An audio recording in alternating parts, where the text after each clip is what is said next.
ಮಧ್ಯ ಕರ್ನಾಟಕದ ಚಳ್ಳಕೆರೆ ತಾಲೂಕಿನ ಮೊಳಕಾಲ್ಮೂರು ವಿಧಾನಸಭಾ ಕ್ಷೇತ್ರ ವ್ಯಾಪ್ತಿಯ ಪ್ರಸಿದ್ಧಿ ಆದಿಶಕ್ತಿ ದೇವತೆ ಗೌರಸಮುದ್ರ ಮಾರಮ್ಮ ದೇವಿ ನೆಲೆಸಿರುವ ಸನ್ನಿಧಿಗೆ ಬರುವ ಭಕ್ತರಿಗೆ ಬಸ್ ನಿಲ್ದಾಣವಿಲ್ಲದೆ ಬಿಸಿಲಿನಲ್ಲಿಯೇ ನಿಲ್ಲುವಂತಹ ಸ್ಥಿತಿ ಇದೆ. ದೇವಿಗೆ ವಾರದ ಪೂಜೆ ನಡೆಯುವ ಮಂಗಳವಾರ ಮತ್ತು ಶುಕ್ರವಾರ ದರ್ಶನ ಪಡೆಯಲು ಜಿಲ್ಲೆ, ಹೊರ ರಾಜ್ಯಗಳಿಂದ ನೂರಾರು ಭಕ್ತರು ಇಲ್ಲಿಗೆ ಆಗಮಿಸುತ್ತಾರೆ.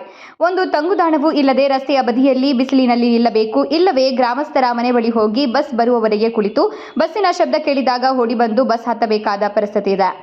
ಶ್ರಾವಣ ಮಾಸ ಅಂತ್ಯ, ಭಾದ್ರಪದ ಮಾಸ ಆರಂಭದೊಂದಿಗೆ ರಾಜ್ಯದಲ್ಲಿ ಮಾರಮ್ಮ ದೇವಿ ಜಾತ್ರೆಯೊಂದಿಗೆ ಇತರ ಜಾತ್ರೆಗಳಿಗೆ ಚಾಲನೆ ದೊರೆಯುವುದು ವಿಶೇಷ. ಇನ್ನು ಮಧ್ಯಾಹ್ನದ ಮಾರಮ್ಮ ದೇವಿ ಜಾತ್ರೆ ಎಂದು ಖ್ಯಾತಿ ಗಳಿಸಿದ್ದು, ಪ್ರತಿ ವರ್ಷ ಜಾತ್ರೆಗೆ ಕರ್ನಾಟಕ ಮತ್ತು ಆಂಧ್ರಪ್ರದೇಶದಿಂದ ಲಕ್ಷಾಂತರ ಭಕ್ತರು ಸೇರುವರು.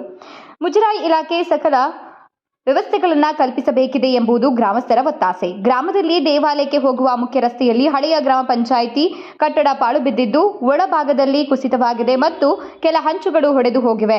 ಜೋರು ಮಳೆ ಬಂದರೆ ಕುಸಿದು ಬೀಳುವ ಸಂಭವವಿದೆ. ಶಿಥಿಲವಾದ ಕಟ್ಟಡವನ್ನು ತೆರವುಗೊಳಿಸಿ ಬಸ್ ನಿಲ್ದಾಣ ನಿರ್ಮಿಸಿದರೆ ಬೇರೆ ಊರುಗಳಿಂದ ಬರುವ ಭಕ್ತರಿಗೆ ಅನುಕೂಲವಾಗುವುದು ಎನ್ನುತ್ತಾರೆ ಗ್ರಾಮ ಪಂಚಾಯಿತಿ ಸದಸ್ಯ ಶಶಿಕುಮಾರ್.